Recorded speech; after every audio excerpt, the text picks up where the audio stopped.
It's my pleasure to chat today with Deirdre Madden, a 2024 winner of the Windham-Campbell Prize for Fiction.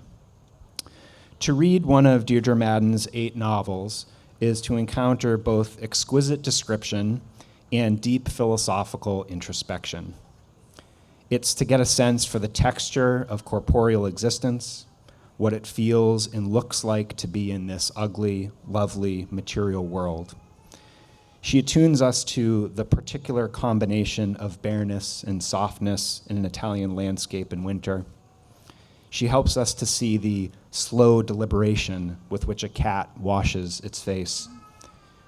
She shows us the strangeness of a mass-produced piece of carrot cake, if only we could see the cake truly and patiently. Quote, "The moist terracotta crumbs, the coarse, bright orange shreds laced through it, the heavy, parchment-colored cream in which is embedded a thing, a hard, dark, wrinkled thing that looks like the pickled brain of an elf." And I challenge you all to see a mass-produced piece of carrot cake the same after hearing that sentence. Yet Madden's novels also give a deep sense for the texture of mental existence, what it's like to be a consciousness, a thinking, believing, disbelieving being in this lovely, ugly material world. Her novels wrestle again and again with questions of ultimate concern. What is the self? What is the soul? What is the real?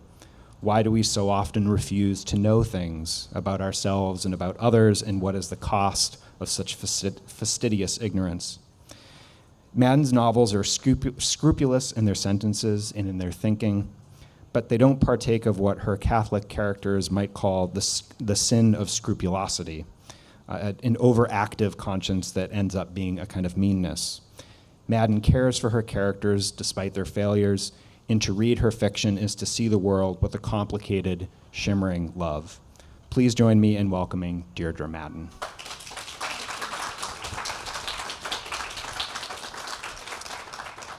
So when we got the title for this event, The Art of Fiction, I immediately thought of Henry James, who wrote a famous essay called The Art of Fiction, published in 1884. And we both love James. I'm teaching The Portrait of a Lady right now, and you've talked before about how James is the writer you think about at least most consciously when you're working. So I thought that for our conversation today, we might use that essay, which is a brilliant essay, to think together about the art and craft of fiction. And before we get to some of the ideas that James talks about in that essay, I'd love to hear just a little bit about why James matters so much to you and how he's mattered to you as a reader and as a writer over your life. Well, thank you, Tony. He's a writer who I first encountered when I was at university, and I studied The Wings of the Dove, and I have to say I really struggled with it at that stage. He isn't regarded as the easiest of writers for various reasons, and I think he's a writer that it really helps to have some degree of age and maturity before you can really understand his work. There are writers like that. So I found he intrigued me at that stage, but I knew I wasn't really understanding him, and I was finding it took a lot of effort to understand what little I did. And I came back to him many years later and found I was ready and was completely entranced. And one of the things, well, there are many things I like about him. Because he had such a long career, I think to see the way his work developed is extremely interesting for a writer, that the sort of scope of it over the range of his life. There's a great range within that as well of in terms of like the stories, the way he deals with narrative. I like very much the slowness of his work. I like the way he uses language, that it's very internalized, it's very static in many instances. It's not narratively driven in the traditional way, although very dramatic things happen, but they tend to happen very suddenly. Or there can be, you know, like in The Ambassadors, when suddenly you're aware of what is actually happening, or when Lord Mark turns up in Venice, in the spoiler alert, when Lord Mark turns up in Venice in the wings of the Dove. Things like that. They're absolutely not a page turner, but they have that great drama when you get to the point when things are beginning to come together. There's immense humanity in his work as well, and the beauty of the language. So all of those things really matter a great deal to me. Yeah. And it's interesting because in certain ways, especially the late James, stylistically, you see him very different, right? He writes these long, Baroque unfolding sentences, and you're very clean and clear syntactically. But in other ways, there seems a deep consonance between your work. And in the essay, The Art of Fiction, he talks about the distinction between the novel of incident, right, a plotty novel, yes, and the novel of character. And he says that division really doesn't make sense because character is its own, can provide its own kind of interest. Yes, Yeah. yes. I mean, I always think of my own work as not narratively driven at all. I mean, I don't think people would read it for the story, so to speak.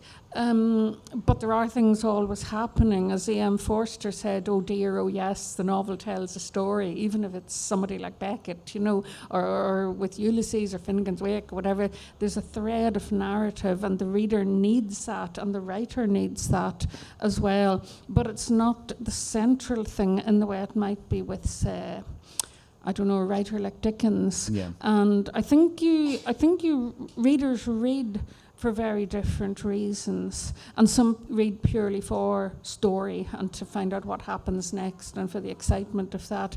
And some people read for language and to see how, you know, the richness of the language and what the writer's doing with it and how it's being possibly trying to do something original or different with it, and how the language and the characters relate to each other. So writers write for different reasons, and readers look for different things as well in a text. Yeah. And one other thing about James before we move on to some of the specific ideas of the essay, I wonder how much James's strange geographical and cultural location appeals to you as well. There's a wonderful essay that T.S. Eliot, another poet we both love that maybe we'll get to later. T.S. Eliot wrote this essay upon James's death, and he said, speaking of James, it's the final perfection, the consummation of an American to become not an Englishman, but a European, right? And he thinks of James as this European writer. And I'm interested because you've lived a life, you know, from, like, you're an Irish writer, you were born in Northern Ireland, but you spent lots of time in Paris and Italy, and whether there's something of the cosmopolitan in James appeals to you as well.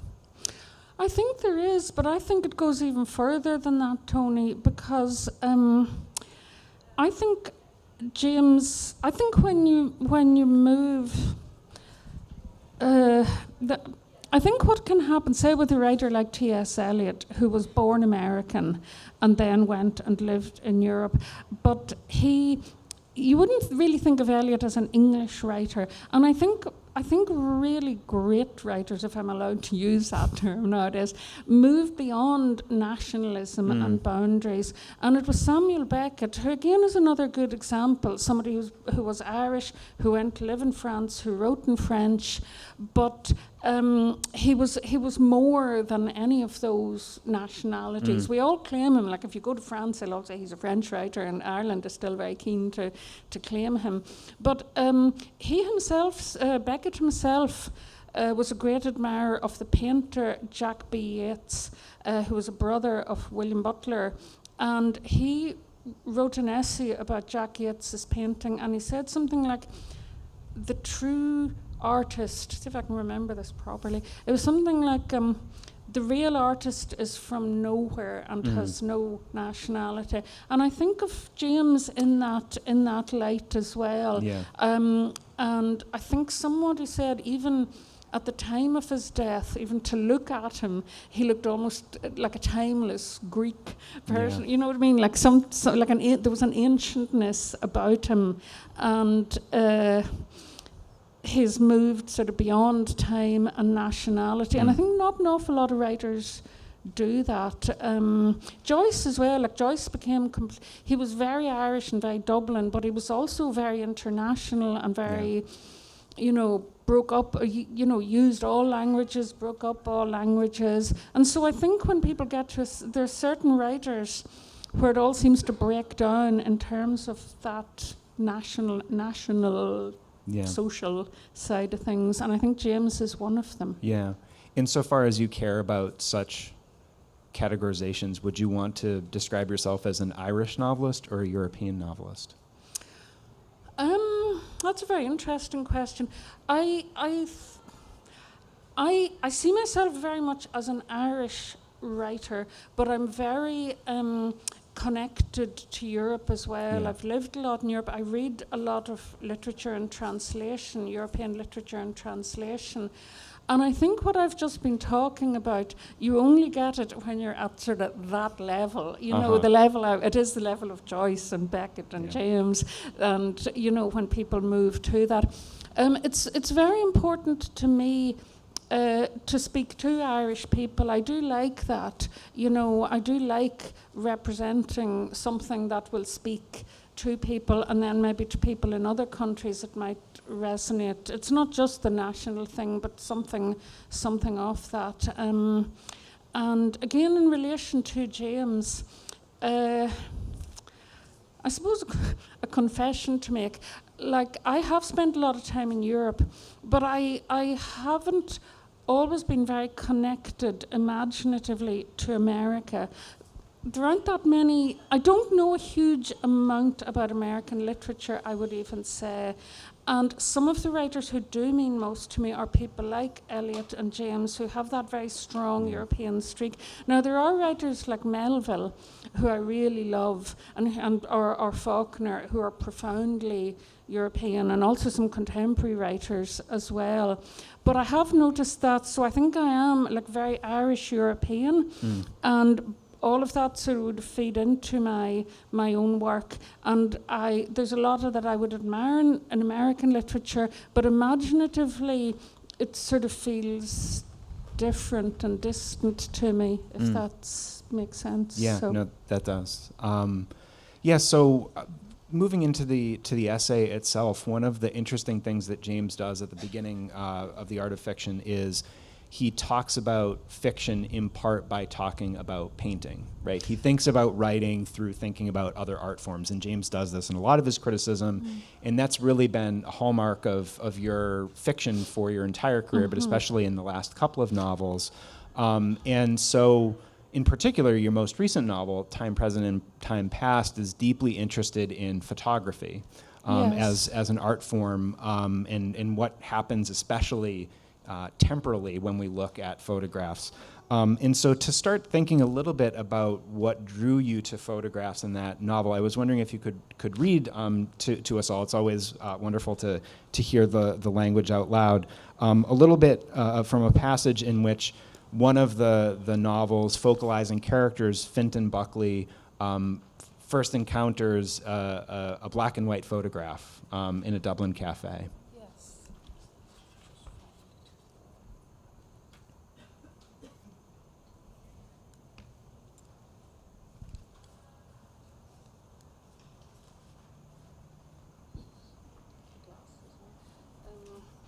Yes, the character in the novel, Fintan, he's in a cafe and it has some very old or reproductions of extremely old photographs of Dublin on the wall, and he's having a very sort of out-of-body experience, having just looked at the carrot cake Tony referenced earlier. And so he's very puzzled by how he feels himself. So he tells himself to get a grip. He looks again at the photographs on the walls of the cafe. There is a dislocation between the familiarity of the places and the strangeness of what is shown, the clothes, the transport. The trams in the pictures are packed and seem too small to be taken seriously, with people hanging off the top as if they could only be riding along for a lark rather than for necessity. Dublin at the start of the 20th century looks cluttered and weirdly complex, with the fussy dresses of the women, with the elaborate shop fronts. Fintan suddenly realises that he finds it difficult to believe in the reality of these scenes. He can no more imagine himself on the streets alongside these people who lived in the same city as him than he can imagine himself as a figure on a Grecian urn.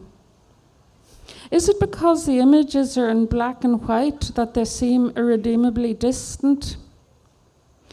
But once Beth had showed him a photograph which reconciled the past and the present.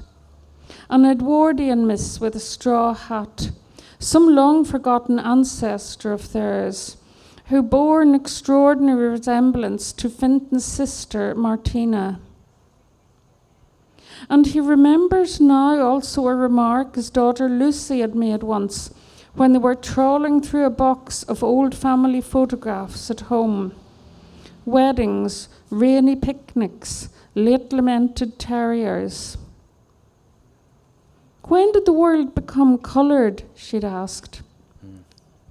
It had taken him a moment to understand what she meant, and then he thought he'd never heard such a delightful notion. He loved the idea of a monochrome world suddenly flooded with colour. Out on the street beyond the wooden deck, the Lewis slips past, a sleek and silver tram, almost futuristic in spite of its quaintly chiming bell. Fintan finishes his coffee and cake. It's time for him to get back to the office. Already he is thinking about dinner. It's beautiful. So it is a delightful little phrase that Lucy has, right? When did the world become flooded with color? So I'm interested what, as a novelist, drew you to photography and photographs in this novel. Obviously, it has something to do, as we could hear in that passage, with the strange experience of time that one has when looking at photographs. Yes, I talked about this a little bit yesterday in another event. It was about seeing photographs from the First World War, and always they were in black and white and very fuzzy, and then seeing photographs in colour and realising that these were real colour photographs. They weren't colourised after the event, and they looked much more immediate and much more like modern world than the fuzzy black and white ones. And I realised I was getting very confused with the medium and viewing the period of time in terms of how it was being presented to me. And that really made me think, like how we perceive time, you know, depending on what we're looking at that is presenting it to us. And so I think it was that idea that drew me in. I also just love old photographs, like really old photographs, because it does take you back to that world, and you can look at that moment caught in time, and maybe, I don't know, 1904 or something like that. I must tell you something funny. After I wrote this book, a cafe opened in Dublin, and it's under an old railway arches, and it's very sort of like funky and stone and all the rest. But on the wall, it has these huge enlarged photographs of Dublin, the front of Trinity College and a railway station in about 1904, thereabouts. And I almost felt, it was made for me, which of course it wasn't.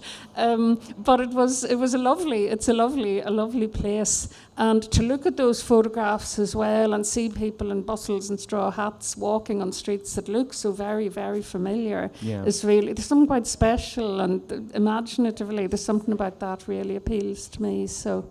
Yeah, and in that experience and in the passage that you read out loud, there's this strange double move that happens when we look at, or can happen when we look at photographs, that we look at a photograph and we feel the absolute pastness of the past, right? The distance from the past. But of course, there's another way in which when you look at a photograph, the past is present all of a sudden. Absolutely. That is exactly it. That is a really strange feeling and a really marvelous thing as well. And I think once you have become aware of that, even when you look at people, sometimes you look at people, I look at people, and you think, I can imagine that person in, one of those big collars or a big hat or whatever. They look, and you do also see some people who look totally contemporary, and you can't sort of imagine them back into another world. But some people look like they've strayed from the Middle Ages, and they just happen to have put on a pair of jeans. Maybe I'm the only person who thinks this way, but it is, and it's that parallax of they look so different and distant, and they look so familiar, and you can get that feeling from the same picture. I really like that. That really is interesting. Yeah, and I'm wondering if writing about photography and thinking about photography, as you surely did in the composition of this novel, allowed you to think about the temporal experience that we have when we read in different ways, right? Because time is an obsession of yours, right, that runs across your novels. I think the title, Time Present and Time Past, indicates that's a particular interest in that novel. But I'm wondering if thinking about photographs in temporality allowed you to think differently about writing in temporality, your experience of time as a reader or a writer. I don't know that it did, funnily enough. I see what you mean. And that may be something that I come to. I think that it was more a question of how do I express these ideas about time in a book. Yeah. And it was that. And for example, Time Present and Time Past, it goes from the past to what's happening right now, and it speculates about things that have yet to happen to the characters in the novel. And I found that I could only write it in the present tense. Yeah. It didn't work in another tense because it allows you to do this sort of back and forward thing. And I don't know if you can see this, but I'll just hold this up. I mean, the jacket of this book illustrates what I was saying about colour photography. That's a type of photograph called an autochrome, and that is from about 1909. It's a red apple sitting on a mirror. And again, it struck me, it's just like an apple you would see now, and it's they had the technique to take a photograph so that it still looks like that, whereas generally, paintings or photographs from that period would make it look much, something other than our world. Yeah. So. Yeah, and so maybe some people in the audience have been lucky enough to get one of the genre hats that the prizes have been giving out. Unfortunately, they are entirely gone. I see at least one or two people. So not that we have to choose sides, but one thing I found interesting in thinking about the difference between time in photographs and time in fiction is there's a kind of flexibility to move back and forth in time that you do beautifully in Time Present and Time Past. Especially towards the end where you have the temporal jumps you're talking about, like the speculative jump to the future, and then this really bravura jump to the past as well. So I would be team fiction when it comes to temporality. But so your second most recent novel is interested in a different art form, though. It's interested in acting, in playwriting, in Molly Fox's Birthday. Yes. And I'm wondering just briefly if you could talk a little bit, again, you are interested in using other art forms within your own writing, what it was about acting that drew you in. And it's interesting because Henry James was someone who was famously, maybe infamously, interested in playwriting as well. He failed as a playwright. Yes. But as a novelist, what drew you to? So if you haven't read the novel, it's for sale at the bike back there. But the character Molly Fox is a famous theater actress. Actor, right? Yeah. Sorry. There's a detail in the book where that's debated. A point. And then the narrator is a playwright. And so, what drew you to the theater for fictional kind of exploration? I've always enjoyed going to the theatre. I've always been very interested in it. But what happened was I wrote a novel called Authenticity, which was very, very much about art and painters and visual arts. And after that, I found that, I won't say easy, but I felt very comfortable writing about that subject, because I think there's a lot of analogies between painting and writing. And when I was moving on, when that was finished and published, I was moving on to a new work, and I had an idea about an actor, and I thought, well, this is kind of similar, so maybe it'll sort of lead in well, and it's interesting to me, and I like going to the theatre. And I really struggled with it. I mean, I found it incredibly difficult to get a grip on it, and it took me a long time to understand why. And I think it is because if you're a writer or painter, or indeed a potter or a weaver or whatever, you're making something. In your art, you're ending up with an object, be it a text or a pot or a piece of cloth or whatever. But acting is completely different. It's performative, and it sounds really stupid now, but I didn't realize that when I was doing it, that there was something profoundly different. And in researching this book, in Molly Fox's birthday, I read an awful lot about acting, and I went to the theatre and I thought about it, and any time there was somebody on the radio talking about it or in the paper. And I also remember the actor Ralph Fiennes was interviewed, and he made a remark that really stuck with me. He said he thought acting was a very physical thing. It's not an intellectual thing. It's not a sort of thing that it's intuitive, and it's also physical. And other things I read sort of clarified that for me as well.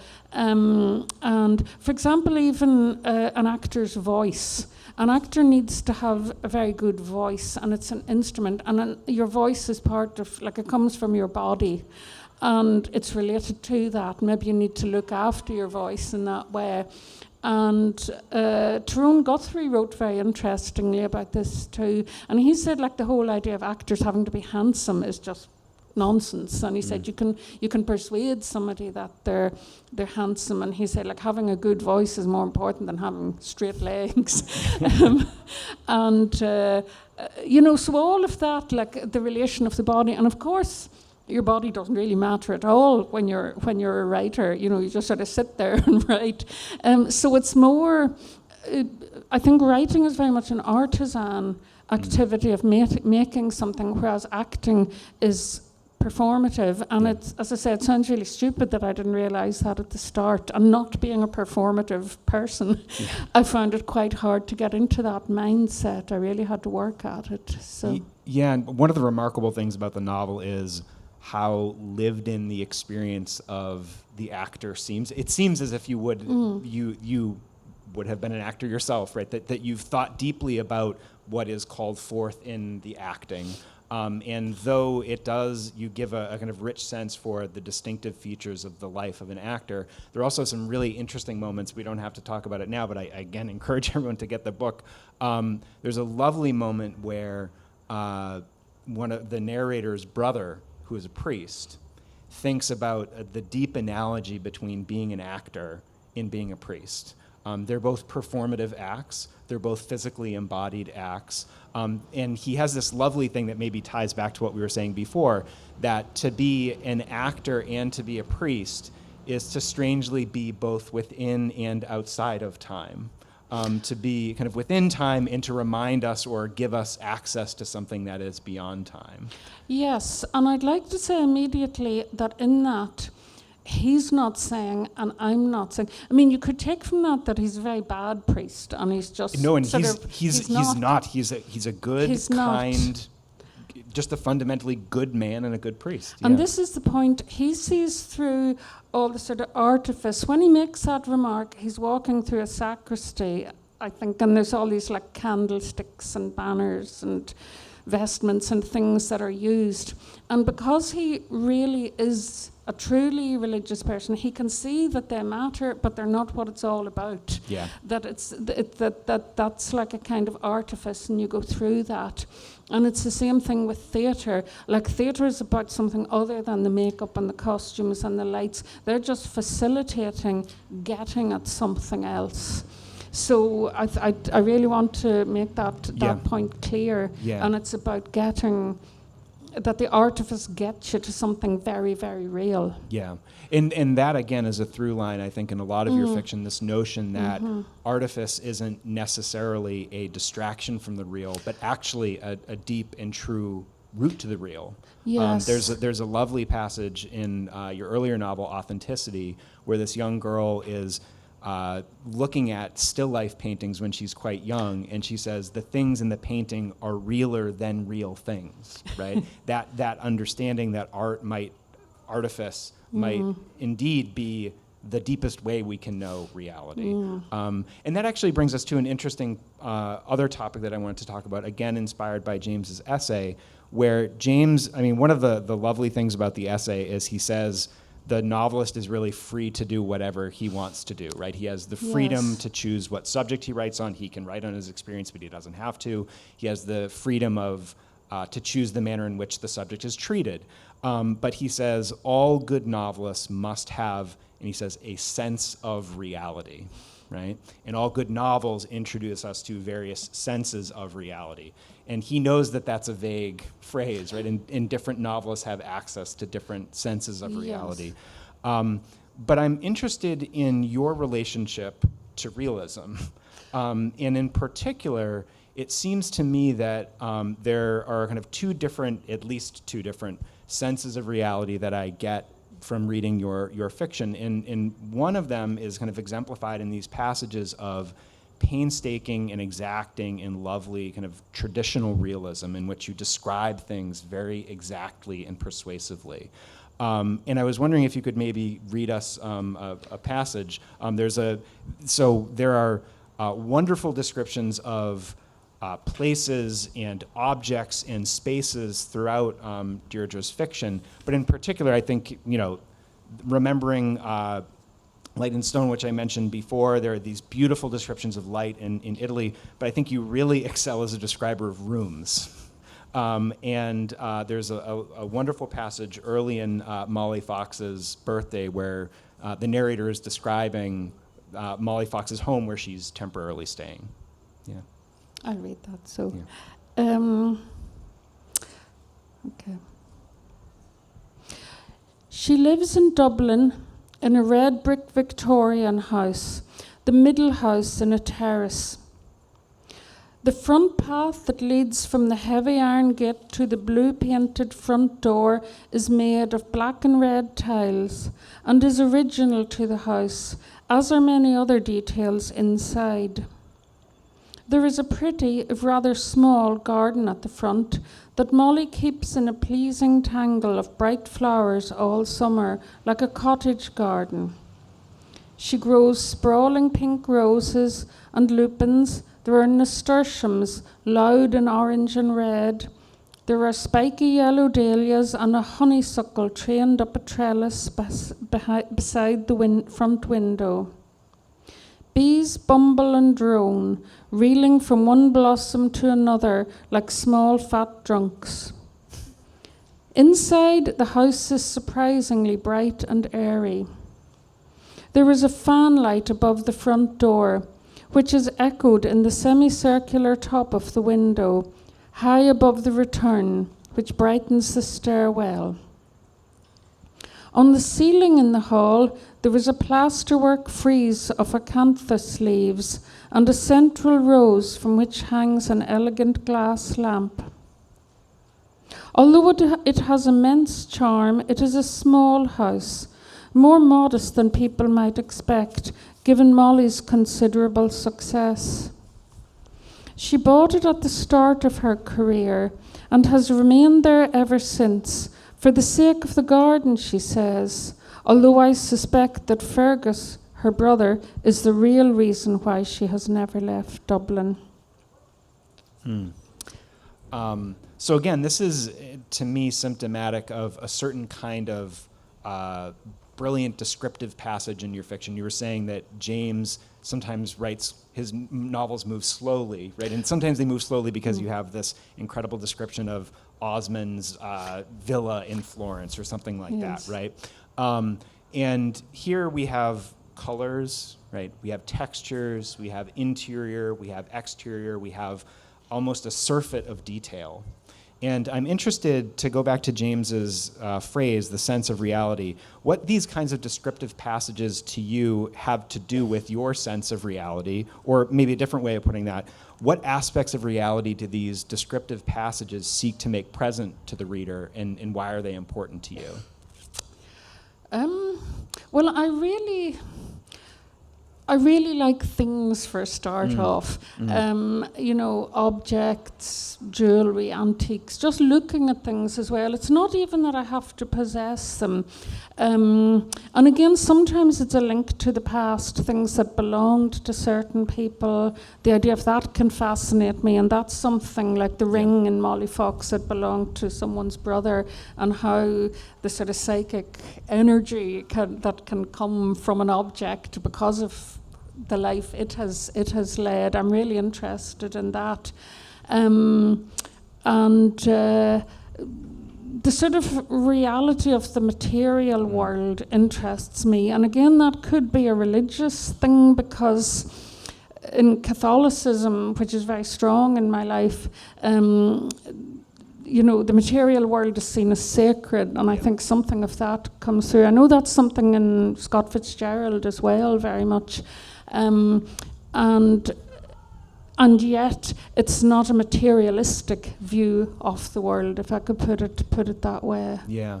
That makes sense. Yeah, no, it does. And there was a wonderful event last night. Jen Hadfield and Danielle Chapman were talking with one another, and Danielle said that Jen's poetry makes her feel the thinginess of things. And I get that sense in reading your fiction as well. But I'm interested, so that's one kind of realism within your fiction, or one type of passage, right, in which we have this painstaking, careful deployment of sensory detail. But then there are other moments in which the material world seems to open up into something more mysterious. There are moments that I would describe as visionary moments, maybe, as mystical moments, maybe. And they're present in several of your novels, I think most kind of powerfully in time present, in time past. Yeah. And maybe it would help people to have a sense for what I mean in talking about these visionary moments. If you could read one, there's a wonderful moment where, and again, we're circling back to what we've been talking about throughout the conversation, where Finton all of a sudden has his kind of temporal perspective expands quite dramatically, and time folds in on itself and doubles back in really interesting ways. And these are, again, they're really interesting in part because the rest of the novel is so firmly grounded in the material, and then we have these moments in which things kind of shimmer in a decidedly different tone. Yes, I'll read this passage, but I think I'll say before that, I think it is very much to do with perception as well. Like the material reality of the scene remains the same, but it looks different to him, to how it looks to the woman who's in the room with him.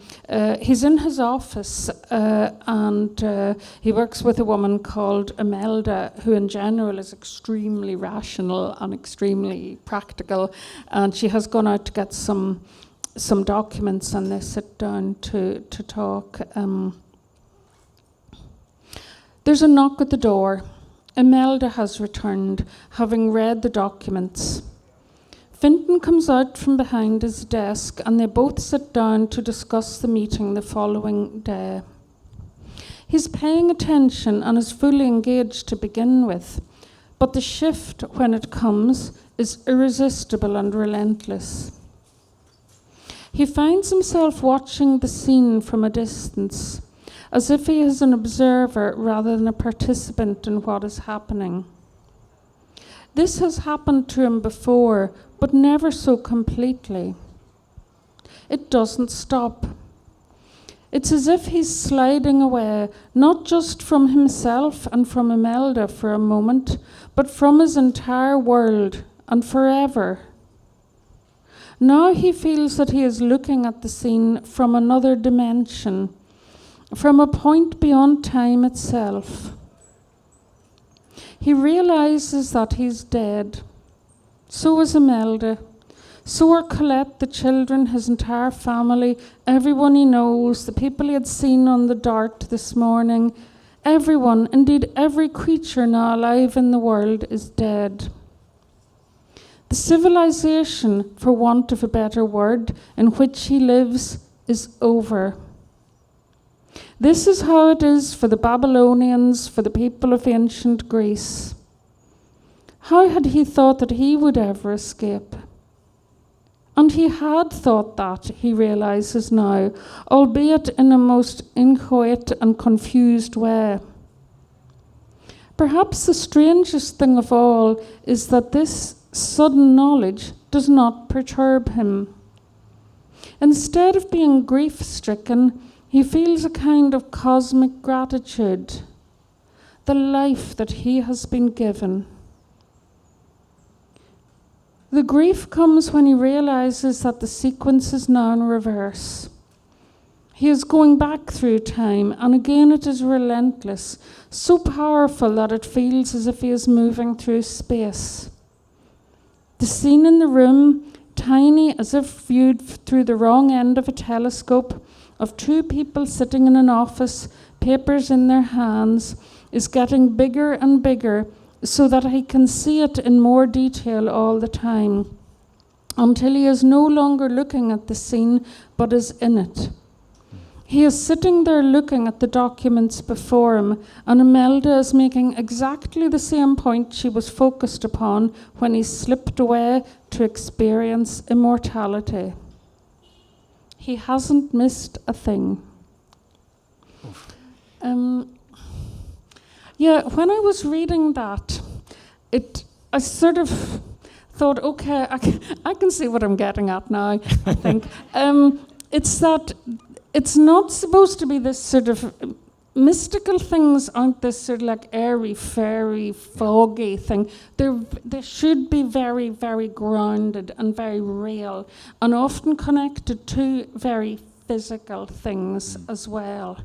And again, I come back to, I suppose, like the religious analogy and the place of, say, the Eucharist within the Catholic tradition, which is a very physical, real, mystical thing, if you get what I mean. And I think, again, coming back to objects and the significance of them, not to disdain the world and not to disdain everything that is in the world. It's everything, it can be like a channel to this other reality, which is greater than this reality, if you see what I mean. Yeah, no, and that passage reminds me of another passage from Four Quartets, right, which provides the title for the novel and provides the epigraph as well, where Eliot talks about the intersection of the timeless with time, right? Yes. It's not an escape from time so much as the intersection, right? The eternity coming into time. Yes, yes. And Eliot says, you know, the gift half guessed, the gift half understood is incarnation, right? This is an incarnational notion. Yes. Yeah. Yes. So what's interesting to me is that that passage you read and passages like that, to a certain reading, might seem a departure from realism, right? But that doesn't seem to me what you're interested in doing here at all. Am I right? Absolutely. Yeah. And to me, that is getting right down to sort of the base of reality. I mean, you mentioned earlier the quote yesterday about the thinginess of things. Yeah. And I think it was actually Sylvia Plath who first used that remark. Very shortly before she died, she met someone who was an abstract painter, who was a painter, and she said to him, "What do you paint?" And he said, I'm an abstract artist. And she told him she wasn't really interested in that. Yeah. And she said, I'm only really interested in the thinginess of things. And if you think of some of her poems, and again, she has a poem called Last Things, and it's about dying and being buried and wanting to be buried in a sarcophagus with a face with stripes on it. And she wants, give me my copper pot. She wants all these things with her as well. But I think for her, the thinginess was maybe the end of it. There wasn't anything. She has a phrase, something like, I don't trust, I'm quoting this very badly, I shouldn't do this with poetry, but it's something like, I don't trust the spirit, it escapes so easily, and it's the sort of concrete reality of objects and the beauty, but that's it, if you see what I mean. As a reader, I seek writers and passages that demonstrate this absolute time-boundedness, but also timelessness that you're talking about here, this opening up into eternity from within time. And I'm wondering if there are writers that you return to who do this kind of mystical, visionary moment particularly well. I think you do it particularly well, especially in this novel. But if there are writers who, again, if we're saying these visionary moments are not a distraction from realism, but are a deeper form of realism, are there writers who you find who do this? Yes, yeah. I think this is a very poetic impulse, and I've really been trying to think of examples in fiction where the same thing is happening, and I have found it very difficult. Again, a book I mentioned yesterday, which I read very recently, by a writer called John Fosse, who's and he won the Nobel Prize for Literature a couple of years ago. He's Norwegian, and he wrote a very, very small book called Shining. And again, he is a Catholic writer. He's, but he's not at all pietistic, and his path to Catholicism was an unusual one. And in that book, it's a very small, short book, and it's about a man who's lost in a forest and starts to snow, and he sees this sort of glowing thing, and he sees people enter it, and he enters it, but it's a very peaceful thing. And it's a very strange book because it is quite Beckettian in some ways when you read it, but it's also very spiritual and mystical, I feel. And there were other things I thought about, maybe like the Magic Mountain, but I think that's different, again, what's happening there. Like the seance. It's not like a seance, what we're talking about. That's a different thing altogether. Yeah. But like in the Magic Mountain, where Hans conjures up the spirit of his dead cousin, and then immediately realizes he shouldn't have done that. It was a wrong thing to do because his cousin would have been at peace, and to disturb him. But that's different. But certainly in like Wordsworth, in Eliot, in quite a lot of poetry, you can find this thing that we're talking about. Well, I would love to just keep talking about this, the two of us, but we do want to leave some time for questions from the audience. So if anyone does have any questions, if you'd raise your hand, we have a microphone that we can bring around.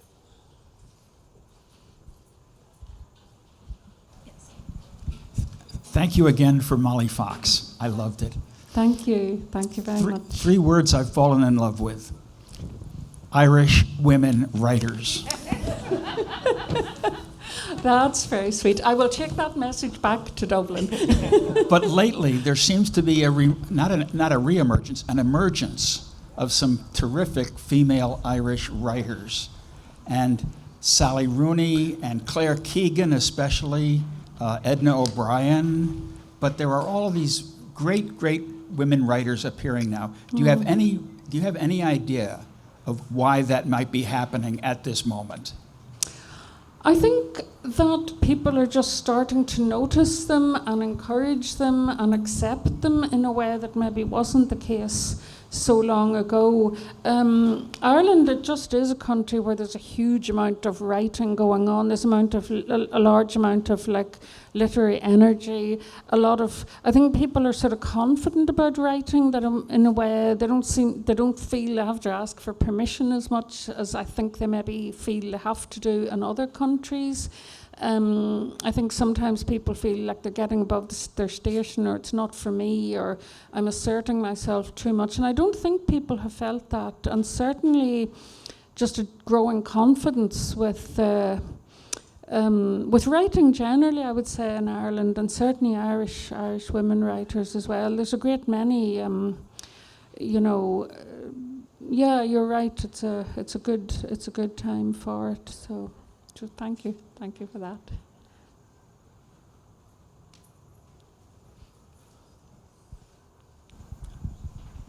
Thank you so much for. Thank you. You mentioned Foster and Thomas Mann, but is there any other non-English writer that you find interesting, or you've read in translation and you find worth your time? There are lots of writers. I read quite a bit in translation. Wait till I see. There's an Icelandic writer called Halldór Laxness, and he wrote a book called, it's a dreadful title, I think something got lost in translation. It's called The Fish Can Sing. But don't let that put you off. It's a really extraordinary book, and that you know it, you've read it. That's really marvelous. And another book which isn't, I think, as well known, certainly in Ireland as it should be, is a novel called Effie Breast by Theodore Fontana. And it was apparently Beckett's favourite novel, and it's regarded as the German Madame Bovary. It's a 19th century novel, and it's about a woman who has an affair with a woman who's married off very young, and she has an affair with a man, and then she's absolutely disgraced within society. And it's a wonderful book. It's quite like Madame Bovary in that way, but also it's from a slightly later period, and it's very modern in another way as well, and that is another beautiful book. There are lots of them. So, yeah. Thanks. There's a wonderful detail in Remembering Light and Stone, right, where, am I remembering this correctly? The characters see where Dostoevsky wrote The Idiot. Yes. Yes. Are you a Dostoevsky? Oh yes. Yes, Yeah. yeah. Russian literature I really love. Gogol is another person I would strongly recommend. Again, quite a fantastical writer, and what we've been talking about today isn't fantastical in the same sense, but Gogol is, like Dead Souls is such a funny book. Again, don't let the title put you off, but it's an amazing book, really, really marvellous. Yeah. And Russian literature generally, I really, really love Turgenev, and yeah. Well, thank you so much, Deirdre. This was wonderful. Give her a round of applause. Thank you very much, Tony. Thank you all.